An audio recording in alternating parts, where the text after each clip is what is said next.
l'objectif d'Israël, mais ça c'est planifié depuis le début de cette opération, l'état-major, quand il planifie une opération de cette échelle-là, va au bout de sa logique, c'est-à-dire de réduire et de neutraliser tous les objectifs militaires, toutes les pas de tir de roquettes, tous les stocks de roquettes, tous les activistes les plus dangereux des brigades Ezzedine Al-Qassam, ils sont près de 10 000. Donc c'est littéralement, comme le dit Benyamin Netanyahou, de démilitariser la bande de Gaza, c'est-à-dire de casser la branche armée du Hamas. Cet objectif-là, les militaires l'ont planifié.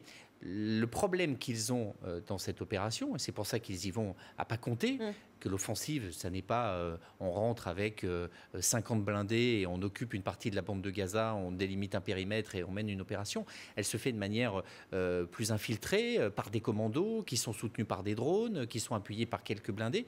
Leur objectif, c'est d'arriver à frapper le plus précisément possible, mais surtout d'être mouvant, de ne pas rester, de ne pas se faire fixer à un endroit, parce que si vous vous faites fixer, non seulement vous vous exposez à avoir des pertes, mais surtout à avoir des prisonniers. La hantise de l'état-major israélien, c'est que des soldats soient capturés dans cette opération. Ça veut Donc dire on voit bien qu'ils sont dans cette logique de on rentre, on s'infiltre, on essaye d'aller le plus loin possible et de frapper le plus précisément possible sur les objectifs qui ont été délimités, mais de faire machine arrière sur quelques centaines de mètres pour repartir peut-être plus au nord, en tout cas d'être en mouvement. Il va y avoir un moment donné où le pouvoir politique va demander à ce que cette opération s'arrête.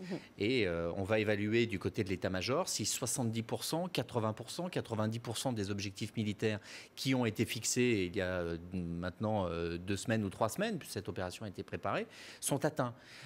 Et en parallèle, évidemment, vous continuez à négocier ou à envisager un cessez-le-feu. Mais l'objectif d'Israël, c'est d'accepter le cessez-le-feu une fois que l'essentiel des objectifs militaires auront été traités et neutralisés. C'est pour ça qu'on est dans cette mécanique qui peut paraître paradoxale, c'est que plus les opérations vont s'intensifier, plus vous allez aussi mécaniquement vous approcher d'un cessez-le-feu, parce qu'en gros, du point de vue israélien, le travail aura été fait.